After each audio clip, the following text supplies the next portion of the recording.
Okay.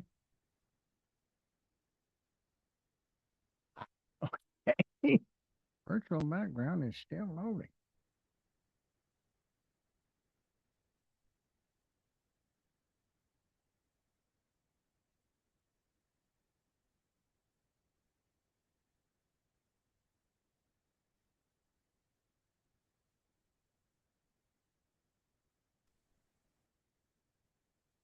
Okay. Testing one, two, three.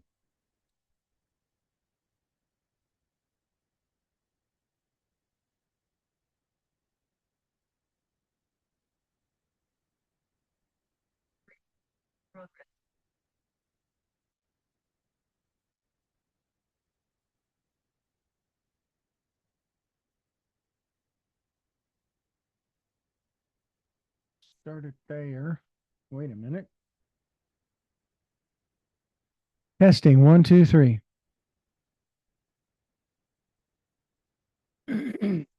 What?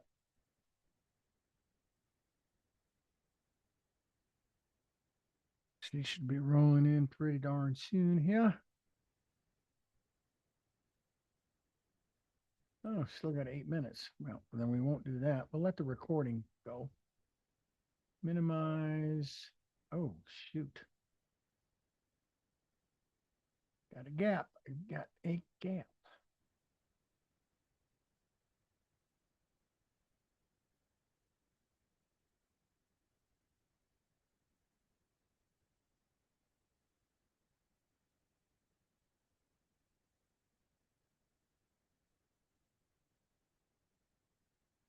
Oop.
Oop.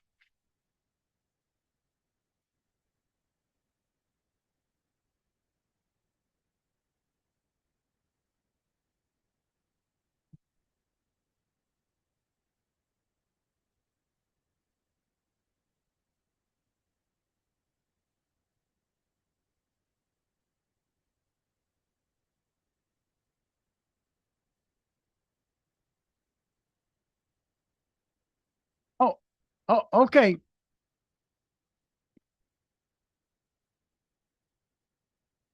Testing. There you are. Testing. Now you're coming through loud and clear. Okay. Who are we expecting today? So there's a couple. He's a designer, and well, they're both designers, and the one is a builder. And they had a house that was lost, a mansion that was lost in the fires, and they restored it beautifully, and they've done it in a very um i- almost a return to glamour kind of way of decorating that's been out of style for a while, but it's back in style now. And Oh, so And it's right here, where you used to live. Well, of course you didn't, you didn't live in that fancy area in Montecito, No, no, but I know what you mean. Yeah. but anyway, so yeah, so they're, and then also they've written a book about the remodel, and their photographer is coming. All right. Well, fantastic. Sounds like a winner. Let's see here. I'm finishing up. And Richard, next week we are doing the writers conference, which I was thinking about. You might even consider asking for a comp because you've written your book. Um, it's a really important thing. Anyway, let me grab the coffee. That's going to Sure. be Go next ahead. week, so we could Sure. talk about that. Okay.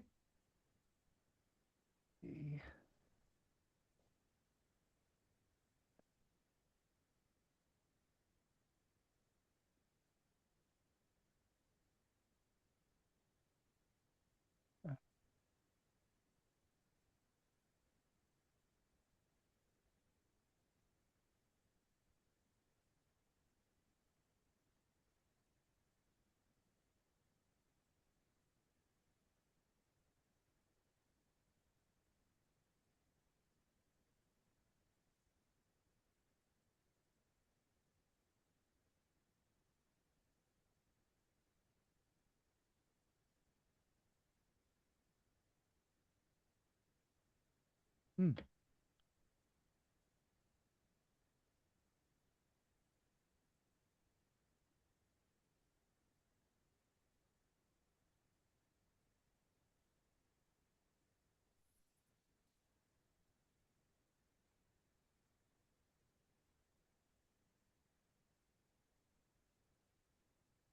Hello, hello, hello.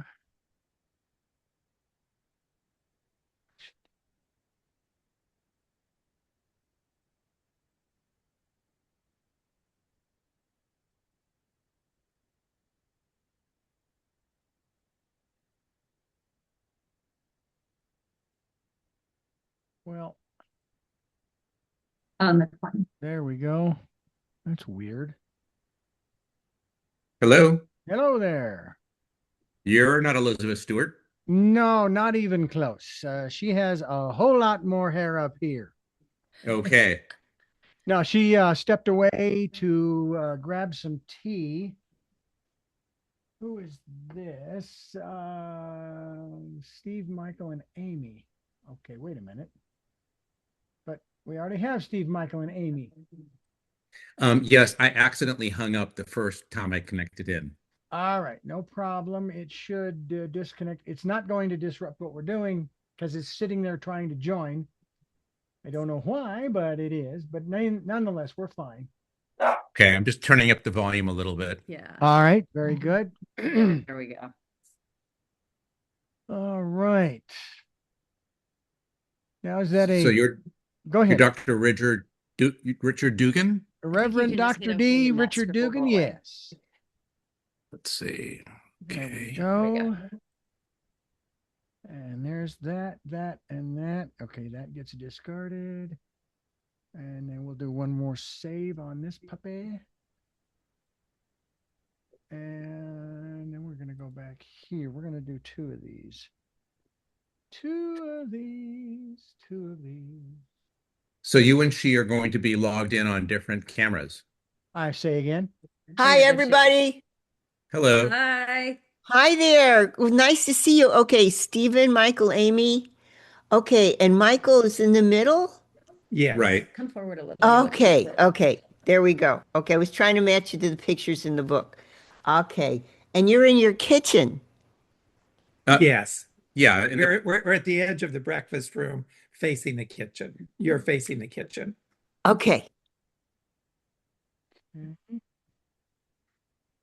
Okay, let me grab my notes.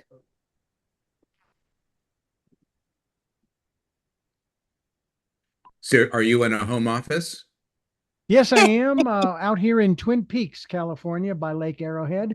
Used to live Oh. in Santa Barbara, but things change, shift, and change like the sands through an hourglass. Anyway, Well, what took you to Arrowhead?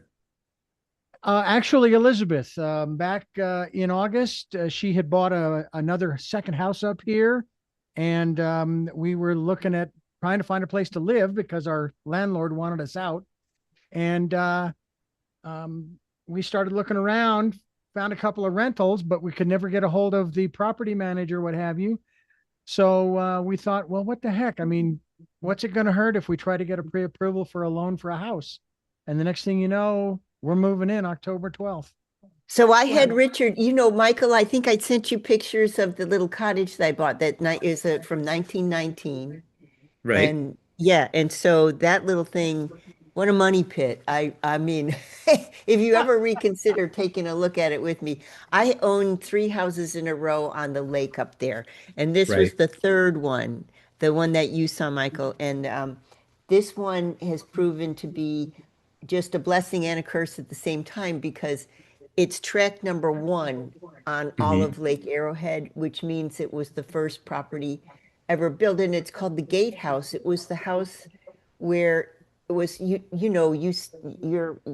are an artist, architectural historian, I'm sure, but the toll booths in Scotland, they're round Hmm. like turrets, and there's a Hmm. gate that goes up, and so the main part of that house is the turret, and that was the gate to the main bay. And so it's Hmm. called the Gatekeeper's House, and it was built in 1919 so that by 1921, the Model Ts would come in and park and set up little tents around the lake. And Hmm. so the gatekeeper lived in that house. But then there was, how things go, like I know you know this in cycles. So there was Hmm. this cycle of, okay, now it's the wealthy people that are 1920s, 1930s, and then the house was remodeled slightly 1927. So there's a deco feel to the main room. Hmm. And then by the 1950s, what happened at the lake, and Richard knows this all too well because of some of his neighbors, the survivalists came in, the people that said, we don't want any government interference. We don't want to be seen by our neighbors. We don't want to go and, file for any kind of um, ordinance or anything like that. We're just gonna. So what happened was a bunch of survivalists bought that house, and instead of redoing like the important things like the electric and the insulation, they took like paper bags and plastic bags and wadded them together and stuck them behind the walls for insulation, and therefore the rats proliferated, and it was that kind of thing. And then by the 70s, then the wealthy people again started to buy those lake properties, and they started on the other side of the lake where Richard is not and I'm not, but on the other side of the lake, they started to buy the Liberace. Liberace was one of the first people to build up there, and his estate Hmm. is absolutely fantastic. And then, a lot of celebrities came up there, and then the lake by the 80s started to become something. And now it's like almost, I mean, houses are 2 mil that shouldn't be anywhere close to that. Yeah, my I But mother remember. bought a lot up there when we were on vacation as a kid. She just went out and it wasn't very much money back then. There wasn't anything built on it. And it was one thing she sold during the Reagan administration when interest rates went up to like 22% and she needed cash. And she had to sell it, but I wish she hadn't just because of what's well, happened up there. I said to Michael, because I'm on my 5th hip surgery. It hasn't worked for me, but that's Oh. another story. But I wanted to go to your artist talk so bad, and I have all the notes, and I talked to them at what is it, Chan Galleries. Hmm. I Bonnie talked to them. Rubenstein. Yeah, I talked to Bonnie. Bonnie's fantastic. I talked to her after your talk, and she reported back how everybody was just so interested in what you had to say, and she sent me the note the short form notes. So I apologize. I wanted to go so bad, and I'm just hoping you'll do another talk. Um, because what you have apparently some of the questions that I have for you today are based on some of our artist questions for your the interview you did with Bonnie. So Hmm. anyway, Richard, so I want to get started. All right. Um And so how the show works is it's just talk. What Richard's going to do is he'll give us little funny hand signs, and what he's doing is indicating not like that, Richard. He's doing the minutes to the breaks because 2 there's 4 minutes, breaks. 1 minute, 30 Yeah. seconds. And so, and then some other little hand signs he'll do to for me that's like, speak Hurry up, up. be quiet, bring this. Yeah. Yeah. Like he's doing that. That means speed up. And so he's coaching me with his hands. So it's nothing to do with you guys, but it's 4 breaks, and then it'll air tomorrow on the air live at 10 o'clock to 11. Well, Richard's going to clean this up, and he'll add Mhm. music and this sort of thing. He'll make it fancy, and that'll be tomorrow at 10. It'll air on KZSB AM FM. And then it'll be archived and it'll run again on Friday night, and then it'll run again Sunday, a couple of times during Sunday. So I'm going to promote, and on your website, you've got you can actually order a book on the website. So I'm going to talk about how people can order the book on the website there. So it'll get some traction. And then just before we get started, are you going to offer any tours or talks? Is there anything I should be telling the public? I don't think we talked about having tours of, you mean tours of the house itself? Yeah. I don't think we've talked about that. The Okay. only thing with Holly Road is that it doesn't have it has limited parking. So when we've had large parties here, we've used a shuttle. So that would be a little more problematic. Yeah. So, there's the architects showcase they have every year. And I was wondering if you're participating in that. I hope you do. I can send you information on that, by the way. That's a That would be wonderful. Yeah, they actually, your colleagues who know as much as you both tour these houses, and they have not done a grand estate.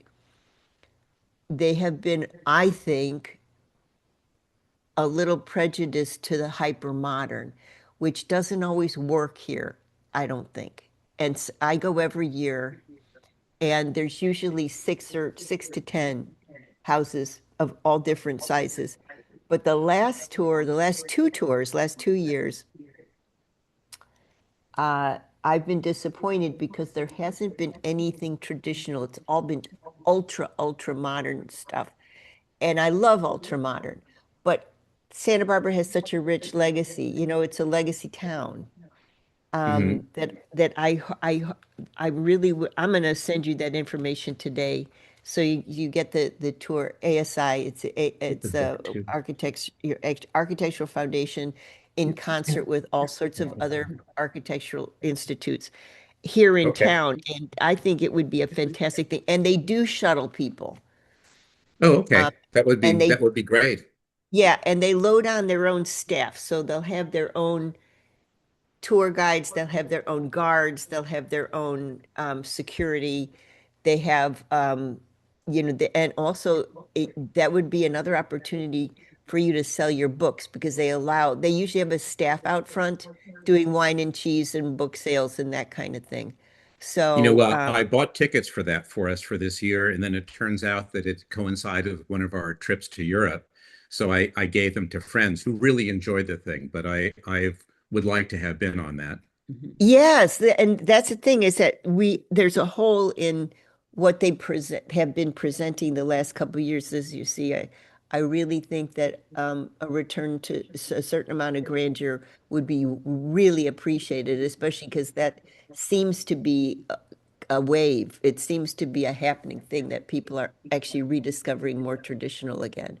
Do you So know what yeah, the dates? That tour. How many people? Amy, say How many again. people? How many people end up going Oh, on there's that a tour? lot. I mean, they come in from LA.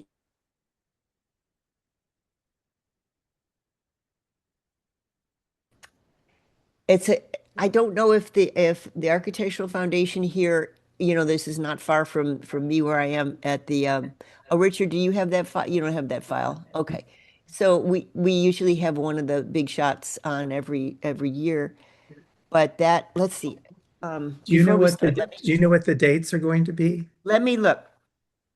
Okay, because my question is, based on how many people she thinks come through, that will affect how many books we need to order, That will. right? We Um, could bump it up. I I'm pulling this out of my memory. I thought they had a couple hundred tickets, but I might be imagining that. Like, it could be So way the thing more. that just came to hand is the architect tours from 2024. I don't know where my 2025 is, but it was in October, which is, that's usually they're starting to sell tickets about now.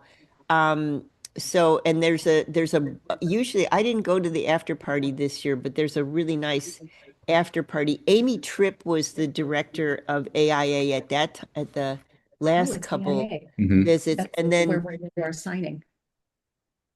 they have, people that you know of are going to be on the chair and the committee, et cetera. So they had community arts workshop. They had their Mhm. opening, their opening party was at the community arts workshop, and then they did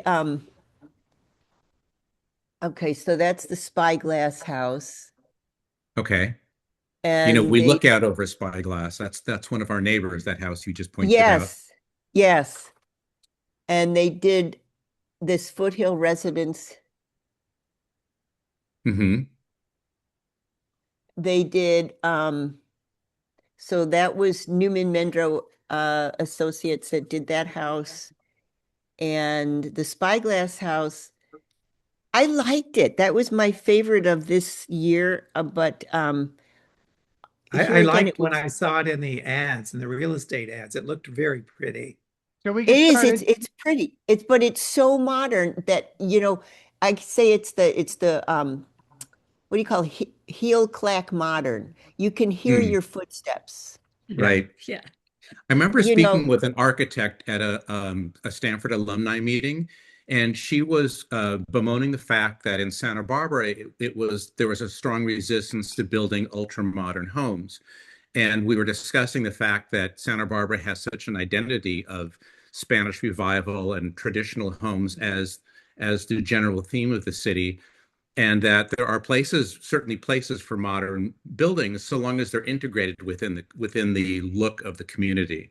well, you know how But it goes, Michael. It goes in, it's like, okay, for a while we're only going to The build bad. this and now we're going to build that. mhm, And so, yeah, I mean, I agree with you totally, but this particular year it was all modern. And this mhm, coming year, I think it's a lot of um Campbell Hill. This mhm, was on that tour. uh-huh, Um, We should get that started had some here. more elegance to it because they used really, really this Palisades house, you know, mhm. um, Well, we'll certainly contact them and see about getting on the tour. And our neighbor's home that we share a driveway with them, and their house burned down the same time ours did. And they have a lovely, not very large, but very lovely, well-designed home. So Modern. modern home. So it might be kind of a twofer. I think that's a I was fantastic so neat idea. to I see. mean, what occurred to me, I mean, I've been on like 20 of these tours. It just occurred to me, oh gosh, Pentimento, a house like that it's really a nice. I don't know, it's nice that they would consider, well, I'm sure they'd love it, but the issue is I think the public would like it Yeah. because there was a lot of comments at the after party, okay, Richard, all right. It's old school week. You can see I Uh, love this stuff. Anyway, we get started. Okay. All right. Thanks. And I'll send you my contacts there at AIA. And then, yeah, absolutely, Michael. I think that would be fantastic. I'd be the first one in line. All Okay. right. excellent. Here we go. In 3, 2, 1, you're live. Hello, hello, hello, Santa Barbara. It's your chantress of everything valuable and beautiful, Elizabeth Stewart. I got a beauty for you today, dear listener. And once in a while, I just get this errant email, and I did a couple of months ago about a house that had been burned in one of our notorious Santa Barbara fires, but had risen from the ashes in a beautiful way. And then an artist fell in love with the property. That's Amy, who we're going to speak to, Amy Barnard, fell in love with the property, visited it a couple of times, and said, I can write a book. I can do a book. I can do the photography. I can do why I love the place, and I can show it in my work, in my photography. And lo and behold, she has. I found out about the property, looked at the book, I looked at all of the people involved, and we're going to talk to the owners today of this beautiful property. And we're also going to talk about where you can get this book and et cetera, et cetera. There was Leslie Dinenberg did a wonderful article just recently, and I love the title that she used, which is Capturing a Home's Essence. And in that article, which if you want to look at it, it was April 9th of 2026. In that article, she talks about the home and how it was rebuilt, like I said, risen from the ashes. And what impressed me was Amy's direction with her book. So Amy took a direction that was very different, I thought, than Leslie's article, which is she kind of comes into the book with the understanding that the what do you call it? The thesis of the book is the house as a space for entertaining, a space for understanding family, friends, etc., and how they move through a space and what they enjoy about a space. And there's an incredible shot in the book, Amy, I gotta say, of the poolside where I just feel, oh, I'm there. I'm there. Here's my white wine. I'm already there. My toes are in the water. I mean, how you got that, I don't know, but the idea is that this is, I think, a story that is a great story to tell about Santa Barbara. It's a survival story. And it's also part of our wonderful Santa Barbara tradition of traditional and eclectic mixes of styles and designs, but in a very grand way that's also accessible, if I can say it that way. So I want to I'm glad to introduce. hear that's you outside by the pool because I was wondering if that was just a stranger. So Now that's a I'm glad statue. That's the Aphrodite you put in, but you forgot. okay. All right. She's a Yeah. little Easy to older than the one mix you the two. ordered, but that's okay. I mean, she is a Okay. vintage, she's a Greek god anyway. So yeah, that's me, Michael. Okay. I want to say this is Pentimento is one of those extraordinary spaces in our town. And we are going to speak with the owners, G. Stephen Wright, and he is a retired, very high up with the Social Security Administration in the national headquarters. He has a bachelor's degree in political science and psychology from the University of New Mexico, and he was at Thunderbird for his master's, and it was School of Global Management. Stephen and Michael go back a while, and this is not their first building project, and we'll talk about the ARC. The first project that they worked on together was 1890 place in Baltimore, Maryland. And then they did some properties in Beverly Hills and some properties in Santa Barbara. And of course, their property that is now Pentimento was, destroyed up on the hill. And we're going to talk about what that felt like. Michael, who I've been speaking to, is to set this interview up. And thank you to Michael. This is a Renaissance man. Michael can do everything but, dance backwards in heels while he's doing it. He's an artist, he's a designer, he's a contractor, a little bit of a poet too, because I asked for the notes of his talk at Rubenstein Chan Gallery just recently when he was a member of the artists that were showing there. It was all a show about words. And Bonnie Rubenstein at the time said, you got to meet Michael. He's one of our most interesting artists. She sent me part of the portfolio, and then she explained to me what Michael was going to be showing, and also said the opportunity to come and hear his lecture. And so I want to talk about his arc as well through his journey. And then I want to talk to Amy. Amy is with us today. She's an internationally published photographer. She specializes in interiors. architecture, hospitality, and travel. That's the what I was talking about. The book is not like, okay, here's the house, here's the plans, blah, blah, blah. It's like you're a guest and you're being led through the house, is the sort of the feel Absolutely. of the book. And she's been seen in Architectural Digest, Vogue, Elle Decor, Modern Luxury Interiors, etc. She's worked with boutique hotels over her career. She's summa cum laude from Brooks, yay, here in town. And she's a Bachelor of Arts degree there. She's an equestrian. She specializes in dressage. She's a skier. She lives in Santa Monica. And we are so honored that all three of you are here. And I want to start with Michael, actually. So, Michael, I lost, I didn't lose a house, but I was up in, I was through a fire in the area they call Nolita, between Hmm. Goleta and Santa Barbara. And I was way up on top of a mountain there.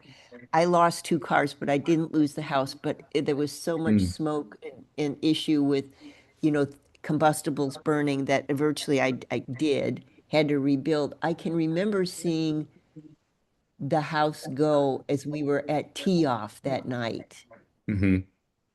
And I thought that the end had come, and I'm wondering, did you see what you were going to do that you ended up doing with Pedimento, or did you just have to get over the loss? Well, Stephen and I both watched our house burn on live TV because they kept going up and down Holly Road Yeah. as it was on fire. And our house is fairly distinctive. So we watched that. He and I both had two different reactions. We had gone to LA just on a short weekend trip to do some maintenance on our pied à terre down there. Stephen's reaction was to get a pad of paper and start drawing up plans for the new house.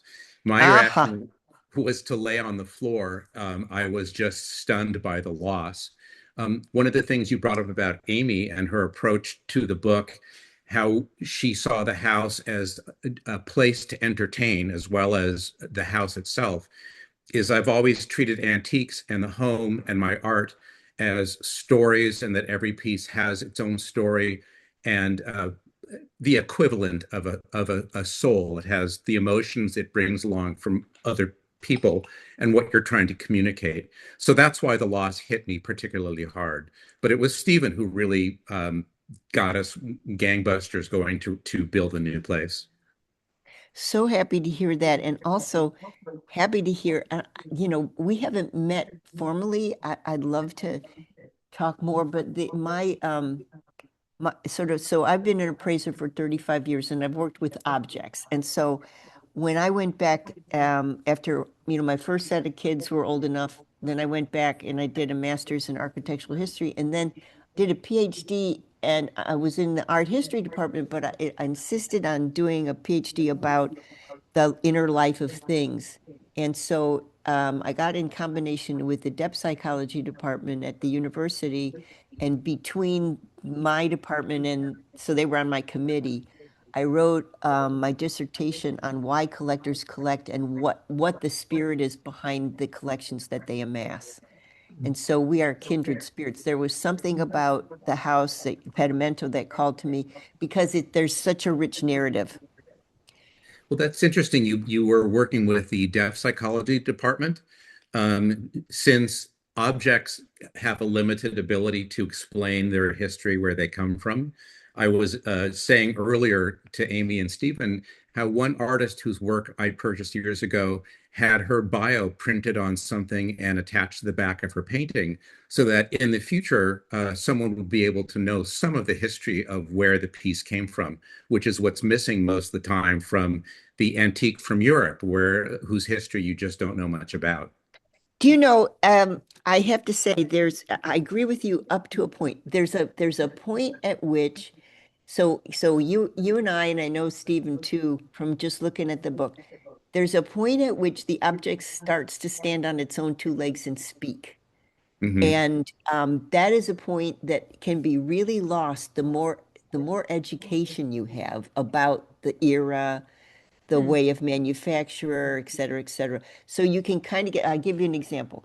So I was, for 20, my first 20 years in the business, so I was asked at the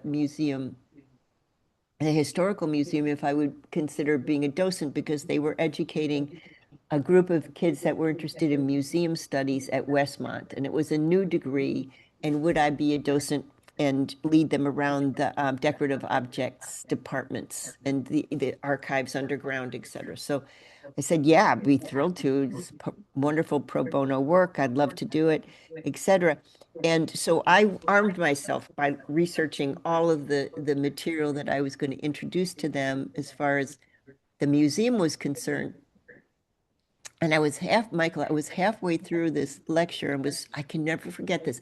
I was standing in front of a Spanish colonial cassone, and I was looking at it, was looking at the depth of carving, the relief work, the joinery, the use of woods, blah, blah, blah, blah, blah. And I told them that, because the hinge work is going to point to the 17th century, but this is going to point 16th century. I was going blah, blah, blah. Something hit me looking at that cassone, and it started to talk to me, and I went down on my knees. And I said, okay, there's too much here. I've got too much going on upstairs. Tell me what you want me to hear. And darn it, if that thing didn't say, shut up and let me be me and let me teach the students what I can teach the students.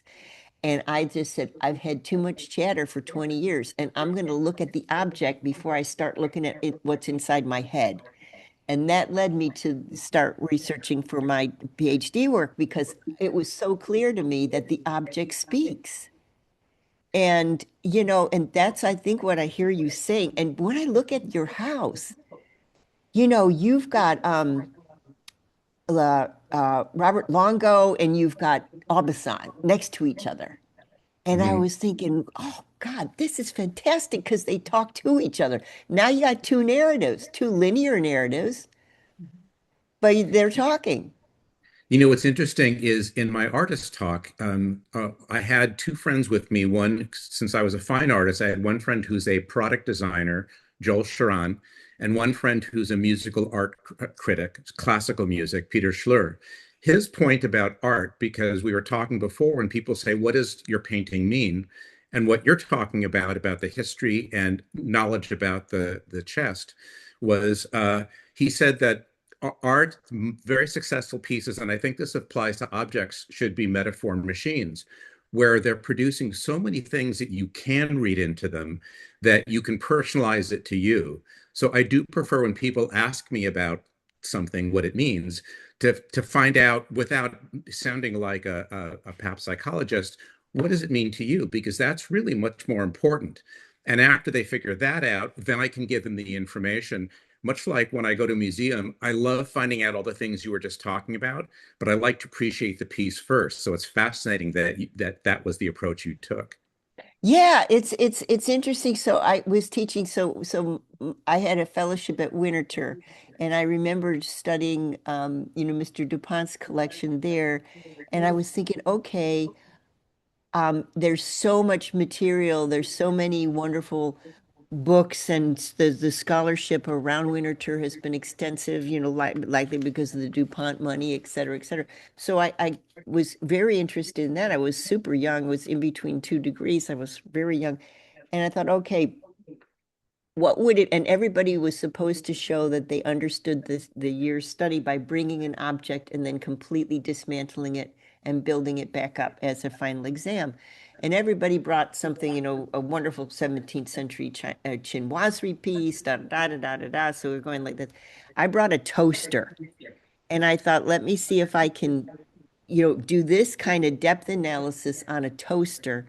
And I kind of, like out of 6 professors, 3 failed me and 3 passed me with flying colors. They ended up passing me because I wanted to see if it held up for all. Like you said, is the object a piece of machinery? Is it something that we launch ourselves into, or is it launching itself into us?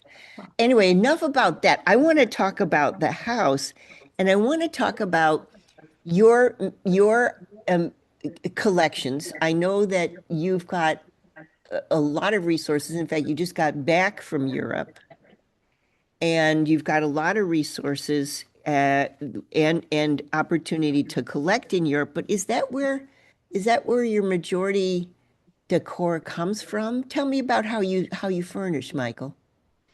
Well, part of the things that are in the house were of my healing, which was retail therapy, because I found that what I lost, there were so many beautiful things with history.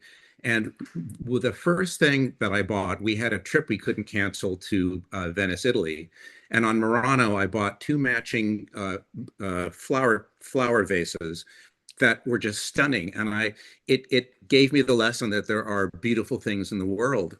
And I like attaching myself all around the world. I buy a lot of things in Pasadena, at flea markets, at estate sales in Europe. We just came back from a trip through London, Belgium, and Holland, and I came back with two small statuettes and four old paintings, small works that needed to be cleaned and some loving attention. So it really is a matter of what sings to me. And Stephen and I both like things that you just generally don't see. I like to have, we have a water clock in our bar, and Mm. most people say, "What is a water clock?" And I get to explain it to them. And I love it when there's something that people just don't know about. So you use them as narrative starters as well, your objects. It starts Um, the narrative. I think so. It evokes things in people, and then we're already, because people, when they come by, there's some social event which brings them, if it's just cocktails or an evening or staying as a guest with us, and it can bring things up for them. I think, as Amy had said, um, the environment, we wanted to create an environment that reflects us, that showcases, like I said, unusual things, um, and brings out a certain kind of event for people. We recently had Amy had a location wedding in Ireland at Ballyfin, which was tremendous.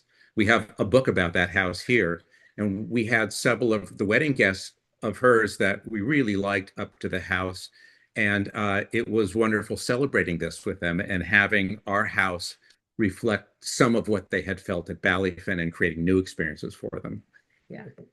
Okay, so there's a lot of cross-cultural stuff going on.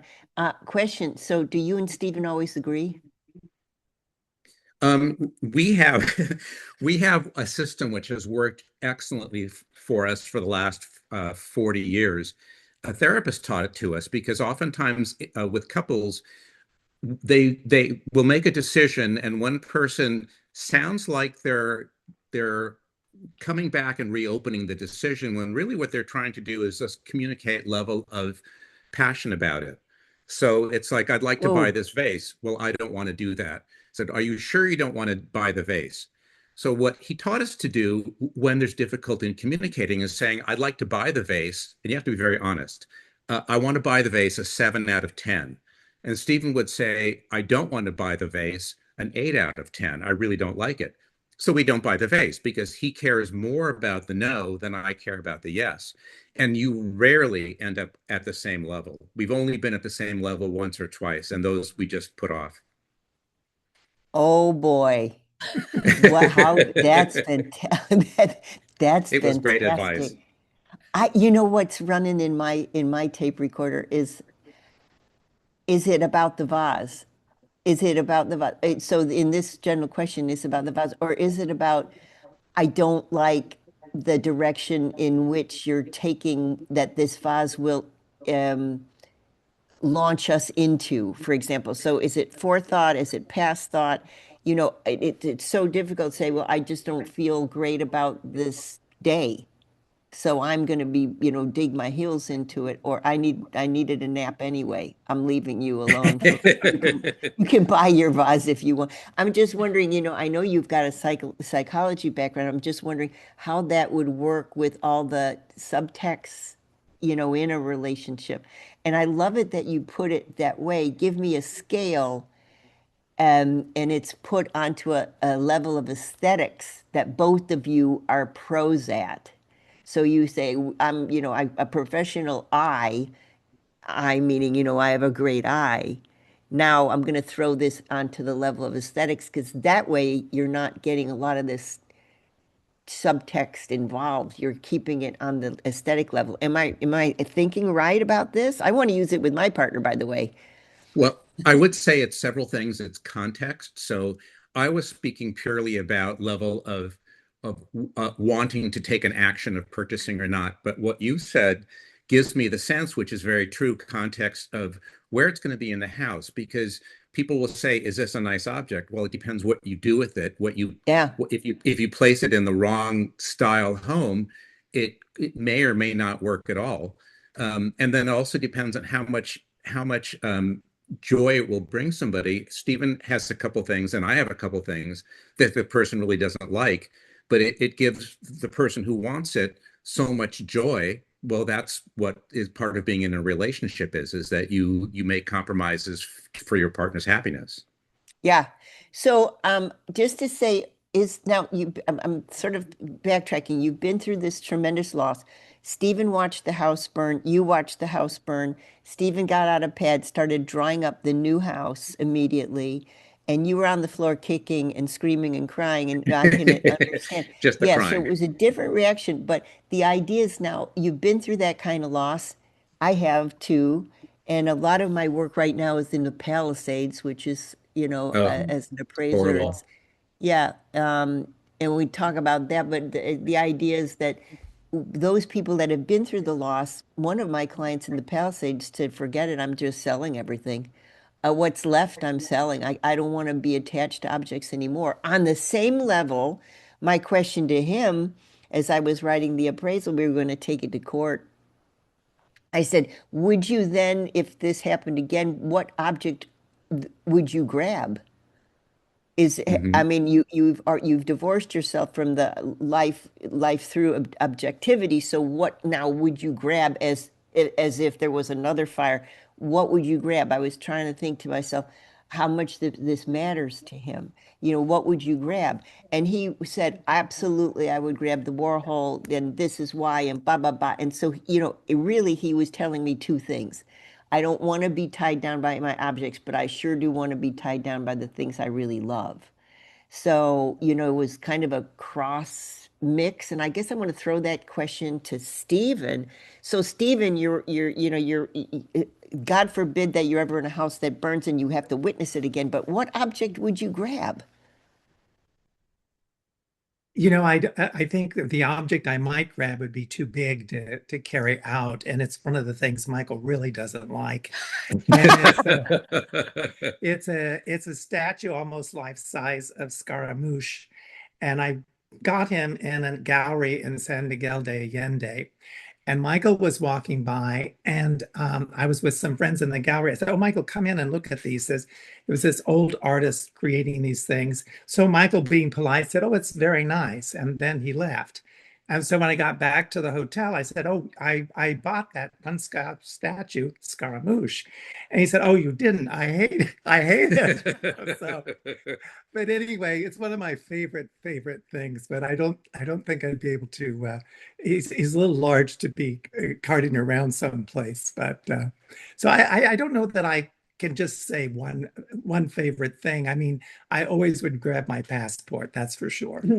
Stephen's interesting. When we had one house that we were building in Beverly Hills area, uh, we used to, when we were doing these houses, take one or two rooms and build the whole house, tear everything down, but those two rooms, build the whole house, and then remodel the rooms.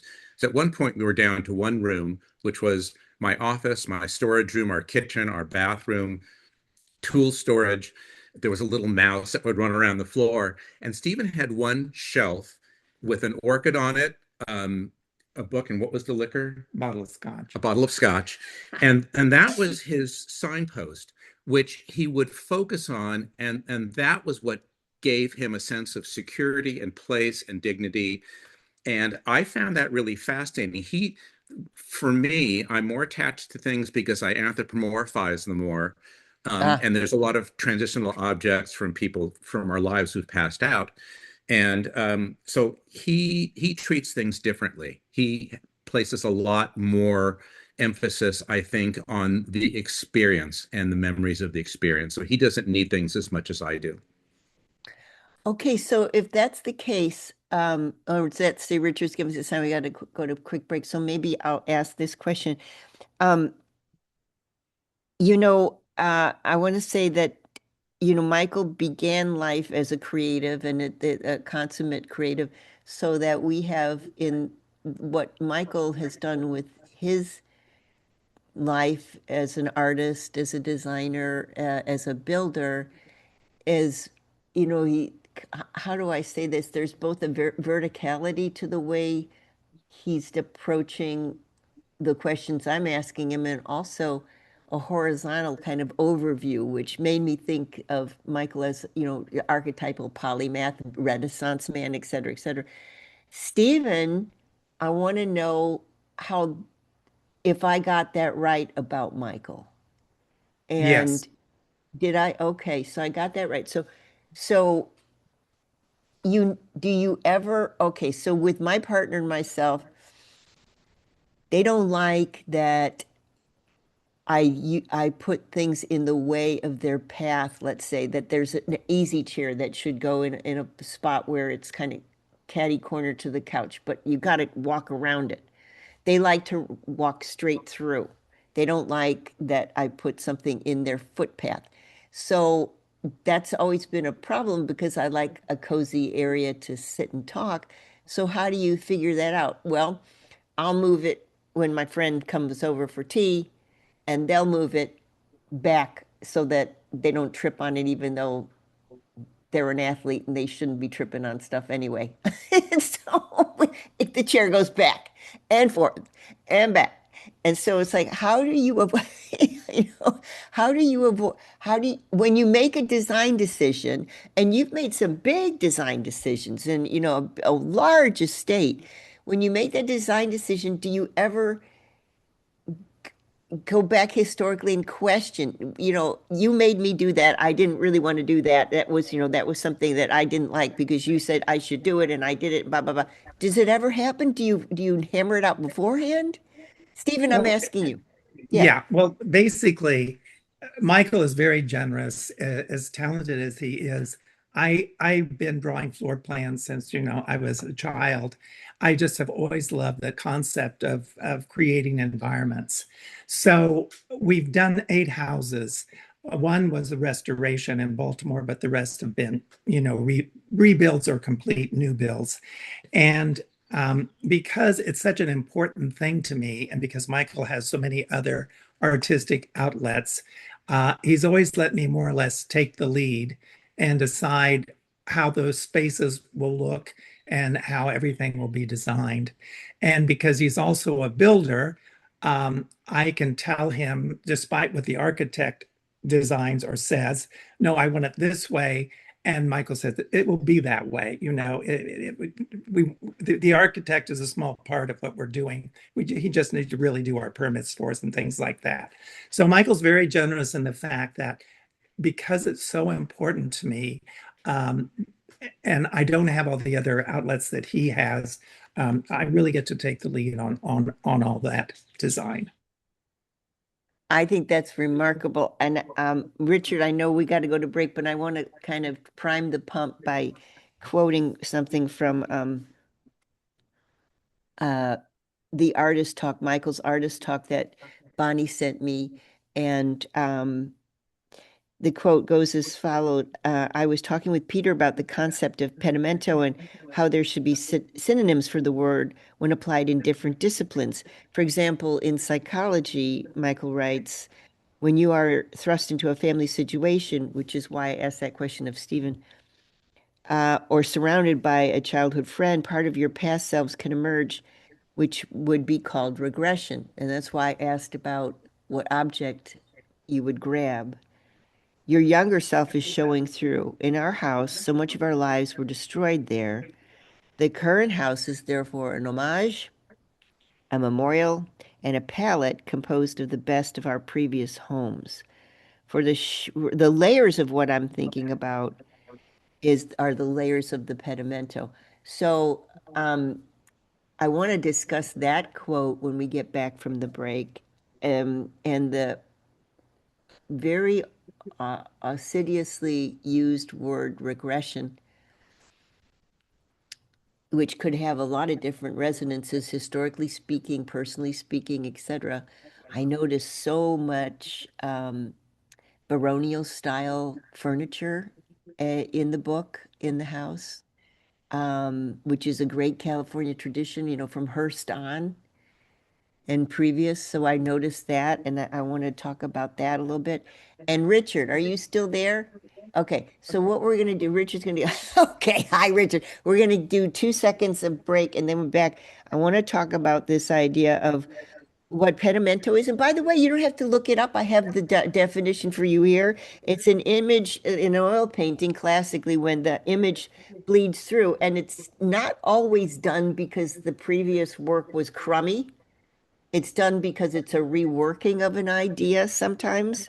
And so it's a layer. And in those days, we're talking about Renaissance era. In those days, you made your own canvas and you made your own paints, or your staff did. And to rework a canvas, you got to scrape off the old if you weren't thrilled or you didn't think it was going to make the money it should. And so that was called, because you can see that in many cases behind the previous the most presentation of the oil paint in the front, or it could be tempera, for example.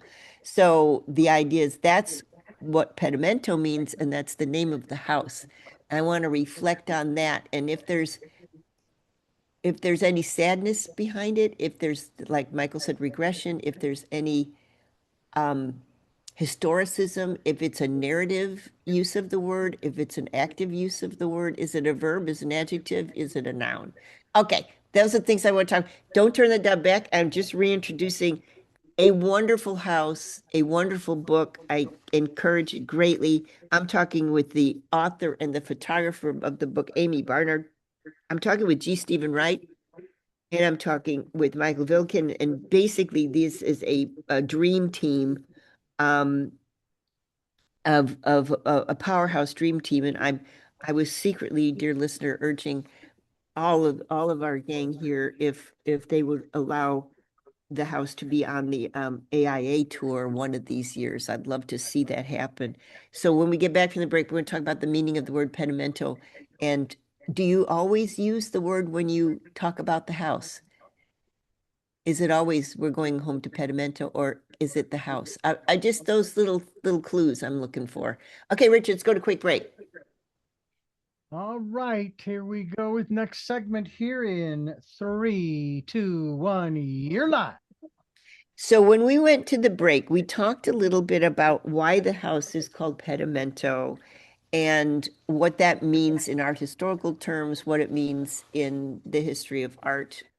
We know that it means something that appraisers like myself really look for, and now we've got spectrometry to look at it even closer. It's how some great things are discovered because of the canvases that were scraped off. And many times it's not a pejorative thing. It's that this is something that needs to happen because canvas is in short supply, etc. How did the house come to be named Pentimento? Do you use always the name when you talk about the house? Stephen, I see you're thinking. Yes, we always refer to Pentimento, as do all of our friends. Everyone calls it. I've named all of our houses, and Pentimento I came up with for the reason you said, the Italian term applied to painting, but also Lillian Hellman also wrote a book of kind of a layering of memories called Pentimento, and we designed this house to really have something from all of that previous designs and houses we have done. So this house is a layering of all the things that we have done in some degree before. Things get repeated, like maybe it's a bookcase, maybe it's a window seat, but looking around the house, for Michael and myself, we can see all those past environments that we created. Do you see all the past environments? Is it eras? Because obviously the objects are gone from the past. So are you recreating in terms of eras? Like, okay, we're going to use a 17th century style furniture here. No. No, it's more just elements, just certain types of, say a certain type of deep set window or some other architectural design. Let Michael speak to this a little bit. Yeah, Well, I give me was an just going example. to I was just going to add that in previous homes where we've had a design issue and we've worked out a solution that we really liked, and we'll on occasion think, well, what's been your favorite room at this house or favorite bedroom? Where was it? What was it like? So we took all of those elements that were our favorite pieces or that worked out very successfully and we repeated them here. So they harken back for us, not a previous design era, but more from our personal life of things that we created. Did you have to go back to the other 7 houses to find those elements? No, just from our memory. Okay, yeah, Yeah. okay. Amy, a question for you. So obviously these are very visionary people, Michael and Stephen. You're a visionary person. So was there an approach that you took in any particular room setting that they did not like? I don't think so. No. No, I think what was exciting for me was that when I started doing the test shoot, which was, I don't know, how long was I up here for that test shoot? 3, 4 days. Something like that. And I just came up and I was just shooting with my phone, just kind of grabbing the ideas that I wanted. And the first thing that they said to me was that they hadn't seen the house seen in that way before. And that Aha. really excited me because I was showing them what I, as an individual, am seeing here. And I was just thrilled that they thought that was exciting. I get it. Okay, so that's exactly the opposite of what I was thinking. Like, oh no, I really like you should move this here, you should do this here, Amy, blah, blah, blah, blah, blah. But it sounds like just the idea of that ocular extra that you brought made the house feel seen. Yes, yes. And I will say that as an artist, as a photographer, I don't enjoy creating something from a blank slate. I like seeing what's already there and capturing imagery that is already placed, but that other people maybe not see. I actually see in frame. So when I'm walking through a room or I'm walking through a garden or whatever, I will literally walk and my eye will come into frame and I'm like, there's the shot. And so I'm not actually trying to figure it out ahead of time. I see it as I am in the space. Amy used to work photographing people for many years, which I think is probably a good background for this. You can have someone who doesn't think they photograph well, and Amy can make them look wonderful in a photograph. Thank you. So I think that's what we like our house and see it as a nice looking place. But she added that magical layer to the way she captured it. Thank you. You're welcome. I see. I see. Okay, so the idea is that was they call the Cartier-Bresson the crucial moment where Amy's walking around with the frame right in her brain of okay, this is going to be this is going to be that. So Amy, when you put the book together, I can remember in my really like kiddie years, I worked when darkrooms were still around. I worked for a photographer. He was a wedding photographer, and he was an older guy, and he could take what is it a proof sheet they used to call it? He would Yeah. take a yeah, Yes. and he'd take, maybe they're 36 or whatever many little tiny squares. Yep. And within 2 seconds, he'd know which one of the 36 he wanted to work with. And it'd be like the red, what was it? The red like crayon pencil was like, nope, Yeah. no, no, no, no, no, no, no. And then boom, yeah, that's it. So did you go through many permutations to discover what you wanted to put in your book? I would say that from my test shoot, the majority of those showed up in the final book, but we had a number of slightly different angles or times of day. And then Michael would actually use the technique he was telling you earlier, where he's like, okay, I like that picture, maybe a 6 out of 10. And I'm like, okay, well, I really like that as a 9 out of 10. And he's like, okay, it's in the book. And so that was kind of how we went through and chose the final imagery. But a lot of it, we just agreed. We both, I think we have a very similar eye as far as what we see is, I don't know, beautiful. Well, that and Amy would have a particular shot in mind, and she would let me look through the lens on her computer, which she was doing, and I would help move things around or add accessories or just sort of clean the shot up so it was her aesthetic, but I was helping her realize that. And I think we worked really well together as a team, so Incredible. much so that we have joked about doing that on some future project. Yes, I very wish you much. would. I think that would be so wonderful to have that. It's so funny that Amy, I'm just thinking about, I was in a board meeting and it was a Zoom board meeting, and there was a number of people on one side of the table, and they were talking about some important things. There's a lot of money being spent, et cetera, et cetera. And I can remember thinking, there's nobody here that has any eye at all because there was a water bottle, like as if Michael was there, but the computer would be here. And by the way, dear listener, I'm seeing my guests. And it doesn't go any further than that, but I'm seeing my. So in this Zoom meeting, there was water bottles and a big plate of cookies, and I couldn't see the people. It's like nobody here has studied composition, obviously. Because this is terrible, So that's really interesting to know that it was a collaborative thing, but that Amy was allowed to be the artist that she is, and the setting was important to Michael, etc. Okay, so tell me about that before we went to break, we talked a little about this idea of regression, and then Michael brought up the fact that, they've done Stephen and he had done this is the eighth house that they've done together. And this one was a fairly challenging work because, of course, its shadow was lost in the fires, etc. So the idea is, your quote from Michael's talk, your younger self is always showing through. Um, Well, how I does think that go ahead? I apologize for interrupting. I was going to say, how did that manifest in this permutation, in this house, in Pentimento? uh, how our younger selves show through. I think Yeah. it's a matter of the things that remind us of our past. We have by accident we actually have a chapel. Neither of us are religious, but we had a small room, and I found a really beautiful Victorian prie-dieu, which we put in there, and then ended up filling with religious artifacts and antiques and stopwatch cases, excuse me, pocket watch cases with the faces of people in our lives we've lost on hanging on ribbons, and that's all throughout the room.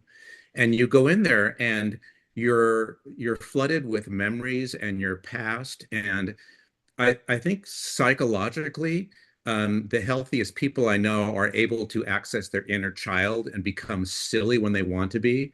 But also, as is typical of a lot of our friends, Stephen loves throwing 8-course dinner parties, which he cooks for, and we have help. He has help come in. We decorate the table, and these people can be very elegant. So our friends can enjoy their lives in many different ways and different styles. And I think Amy catches that as well too. We have some dinner party shots which are very elaborate, and I think she brings the joy of those, even though we only have one dinner party shot with guests, but she really brings those to life. You do a lot, Amy, because I noticed in some of the shots there's the hint of it just was been left occupied. There's maybe a wine glass or two. There's usually like a charcuterie or something it's just okay there, there's obviously human remains in the shot that okay, it was a part of the entertainment process. I love that because it kind of introduces you into the theme of the book. Um, Could and a I add question, one? Could I yeah. add one thing about Amy? Michael and I never ever thought about doing a book of the house. That would have never even occurred to us. And Amy came in because we were going to have an article in one of the local magazines, and she just fell in love with the place, and she had such enthusiasm for it. But it's her talent and her desire to have this book exist. That's the whole reason we have it. Michael and I, this would have never happened. We never had ever a thought about having a book of a home. which amazes me because when I walked in, I just couldn't get over how much it speaks to you and the story about the fire and just who they are as people. I'm going to go back to the party. As we started putting the book together, I realized that we needed people in the book. I said so much of what I wanted to do the book about was about the life that you bring to the house and the life that you allow because of all the people that you have. They love to have groups of people come for a weekend. I mean, and so I wanted that to show up in the book, that it is truly lived in and loved it inspires, and it's used as not only just for, parties and celebrating, but also as a place to reflect and just be. And it's so special. Well, it's interesting you say a place to reflect, and then the previous like paragraph in this interview was Michael describing this chapel that Stephen and he designed with a prie-dieu, and then the interesting artifacts that are religious artifacts, although the two of them are not religious, but that there's a spirituality. Religious means a ritual group speak, and there's a spirituality concerned with this wonderful idea of pocket watches where the faces are people that are lost to them, or former people that they've known. How did you think of that? I mean, where did that come from? That's a brilliant idea. I'm going You to know what? steal that, as a matter of fact. It started with some things I inherited from my father, which included a pocket watch that was his father's, and the it wasn't working. It wasn't a very expensive watch, so I took the insides out and put a picture of him inside that. And then because he had been in the military, he had been a physician down in Panama. I put a ribbon on it, so it looked a little bit like an award, a medal.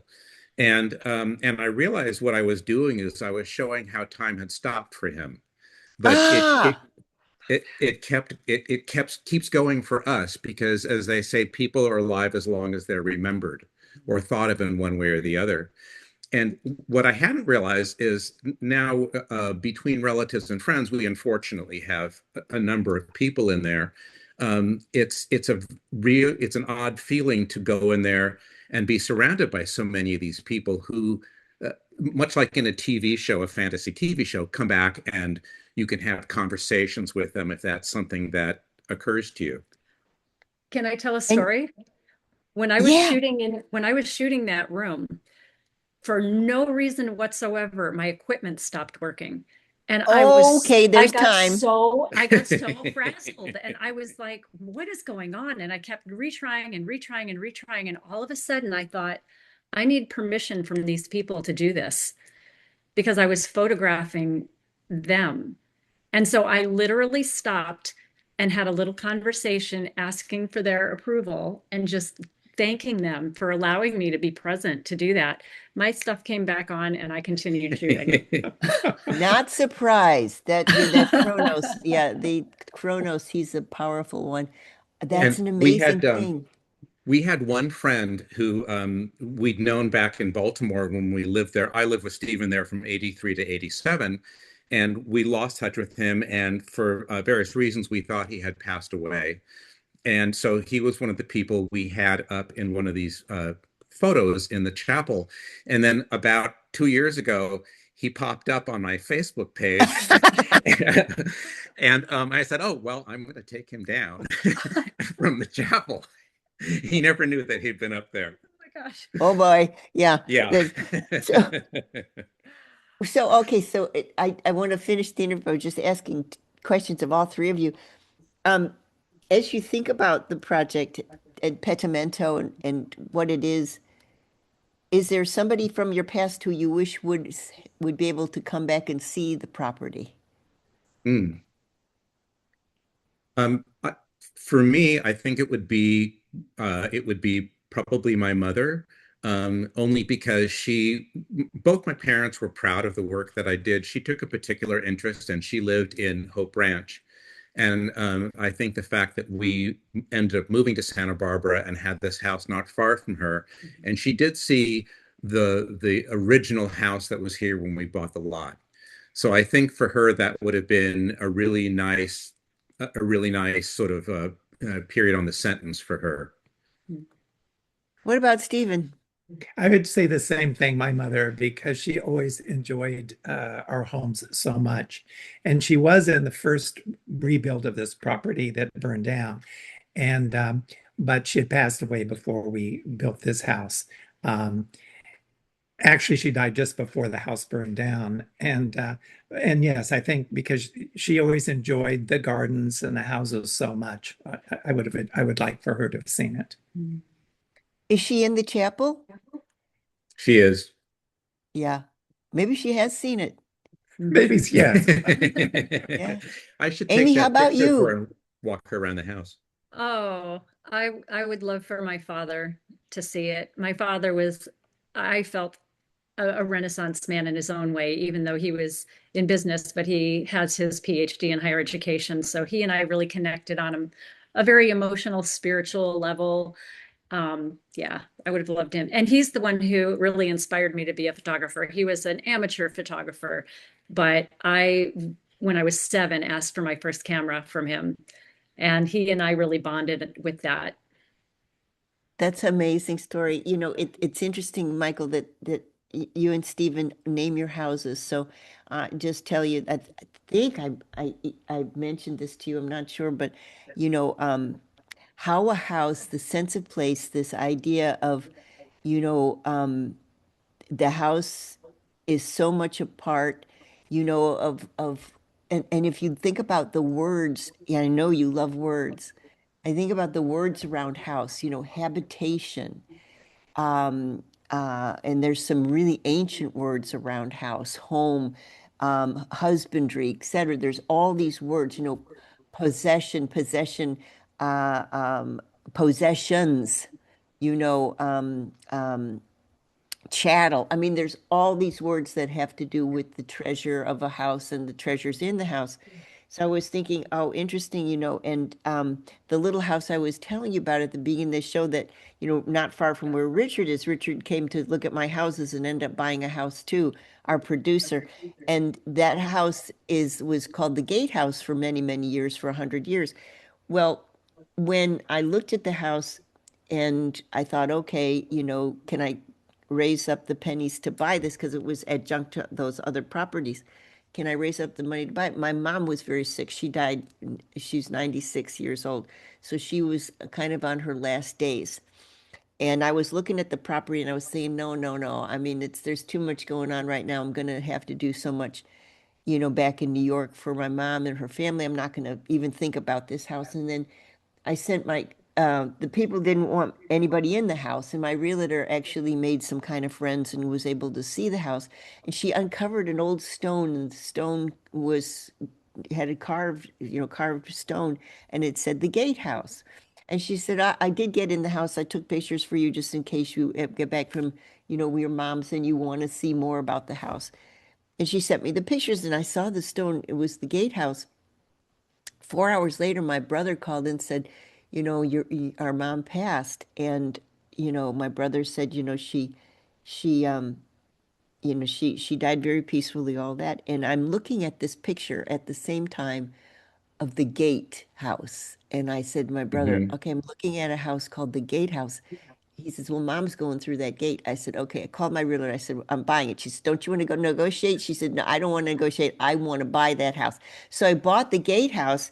And then I thought, okay, my realtor then, when she knew the story, she carved me a piece of wood. I guess her husband was, and the wood itself is a placard and it says, and my mother's name was Eleanor. So the placard says Eleanoria Gatehouse, which was my house is now not the gatehouse anymore. It's called Eleanoria after my mom. So that little house is Eleanoria. The two houses next to it are Calandia and Orlandia because those are my two grandkids' names, Orla and Callan. So and I'm leaving one house to each. So those are the two names associated. And I couldn't have a house without a name. Mhm. I think Couldn't have a names are important, and I'm finding I've been playing Lumosity, which is a memory game, and I find that certain of the games it gives me an advantage when I I speak, at least to myself, the name of the object that I'm looking at, and I'm trying to remember something. And there's also a real sense of character that names bring to the person. So I always find it interesting if Amy were named Nancy, or Lucille, how she may or may not be different from being raised, being called by a different name and treated differently because she's got a different name. Yeah. Totally agree. My sister Nan was christened Nancy, and she said, "No one's ever going to take me seriously, so I'm going to be Nan for the rest of my life." It's very interesting. Yeah, it is very interesting, and it's interesting the name you pick too. I mean, Stephen is G. Stephen. For example, your partner Stephen G. Stephen, and I am J. Elizabeth. So it's like Hmm. we have when we get a certain point in our life, we say, okay, this. And I think names should be worn sometimes as clothing. It's like, okay, I can do this and I can take that off, etc. And it always kind of makes a very interesting idea. So Amy, maybe the named properties of Santa Barbara, maybe the next book, who knows? Oh, I'm liking your idea. Thank you. You know, I've wondered about for my paintings, how I should sign them. If I should sign them, I do sign them now as M. Vilken, but if I should have something longer, I'm Michael Gary Vilken. And there is, I was the only Michael Vilken, as far as I know, in the country for many years until the wall fell in Eastern Europe. And now I think there's, if you Google the name, there's 6 or 7, including, unfortunately, a notorious criminal in San Diego. So I'm glad when people Google my name, mainly I come up as Michael Vilken artist, which is distinguishing. Well, I think it's interesting. So when Brooks was still around, Amy, I did a lecture, and it was right at the heyday of when the conceptual movement was full bore, and some of the professors at Brooks were saying, "Please do not sign your work. That's so outre. That's so 70s. That's so. Do not sign your work. It's just don't sign your work." And so it's like we're going to have this career appraiser talk about how signatures are researched, because a lot of times it's a scrawl, and you just bang your head up against the wall. Who signed this painting? And so as I lectured to the Brooks people, please sign your work. I mean, make my life a lot easier. And Michael, in my opinion, you should sign your whole name, because it makes it a lot. So let's say if someone's collecting one of the word paintings in 150 years, and they need to have you researched, it makes it so much easier to have Michael G. Milliken researched than M. Okay. Milliken researched, as you know from Right. being a former murderer, you see. Yeah. This was done in prison. Yeah, Exactly. that's a good idea. Well, I'm going to take that to heart. guys, and Richard, where did Richard go? Okay, Richard probably went to grab a cup of coffee, but anyway, he's going to edit this. There he is. Hey, Richard, I think it's time, right? We're going to go? Okay, there we go. Okay, so Richard, and it'll be up, and I'm going to send it to everybody. I'll send it to all three of you, and I thank you very much. It's been so interesting, and one day I'd love to see the property. I'd love to Well, see. we would love to have you come Yeah, up we'd love to have you come anytime. up. It'd be wonderful to have you up. And I Yes. didn't get a chance to actually, during the interview, talk about the mixture of things. Very few people have the cojones to say, I'm going to put, some very contemporary artist next to something 17th century. Or old. I'm going to, I'm going to go back and forth. It reminds me of a house that I fell in love with years ago. One of my first jobs was with the designer Bill Cornfield. I don't know if you knew Bill, or your mom maybe have known him in Hope Ranch. He was designer in the 60s and the 70s to the very wealthy women in Santa Barbara. And he did a combination of old and new that was very, very cutting edge at the time. And when he passed, must have been 10, 15 years ago, I did the estate for his family. When he passed, the nobody the realtor said, can you better hold on to your hats. The realtor said, this all has to go. This is all too much. There's too many colors, too many eras. We're just gonna have to take it all out. We're gonna have to paint it all white, and that's the only way we'll get this property sold. And I was like, Mm. Oh, no. No, you take the life out of it, but that Yeah. was a Yeah. fad. And now thankfully, we're going back on that fad now. It's not Yes. going to be white. Yeah. Yeah. So tired of it. Yeah. Oh, so tired of it. And my son still is in that church. That's the wrong church as far as I'm concerned, of beige, white, get gray, and Oh tie my up your God. cords on, your computer cords and there, that's a decor. No, it's not. Tying up your computer cord. That's not a decor. That's ugly. That's hell. So anyway, Richard, shut off the juice. Okay, we're gonna go. And we'll have this edited for you and then we'll send it out to you. Thank you Thank you. guys. Thank you Wonderful. so very Thank you much. so much. Thank It was you. a great talk. I just And loved it. we can't wait to have you up. Oh, well, thank you. And also, now out of the three properties, number three, Eleanoria, I need help with, but number one and number two, Calandia and Orlandia, they're ready for people. I don't rent them. I just have friends and family come. And so they are ready whenever you three are, collectively or individually want to. And Orlandia is large. Orlandia is 5 bedroom. And so Oh my uh gosh. yeah, so that's large. It's large.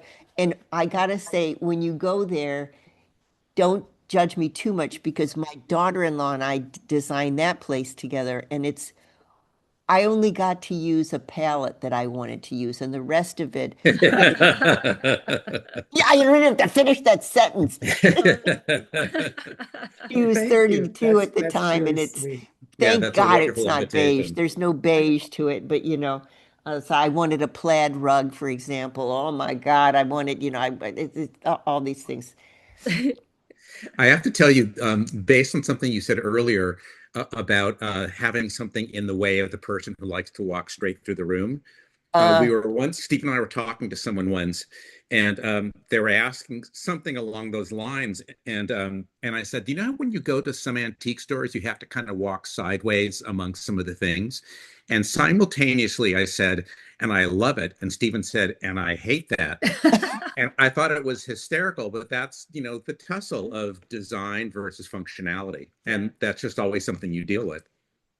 Yeah, Yeah. so I have this thing, that I started off I was 13 years old in a farm town in Illinois, and people were selling off farms at the time. And so at 13, I got the job of these marvelous big estate sales.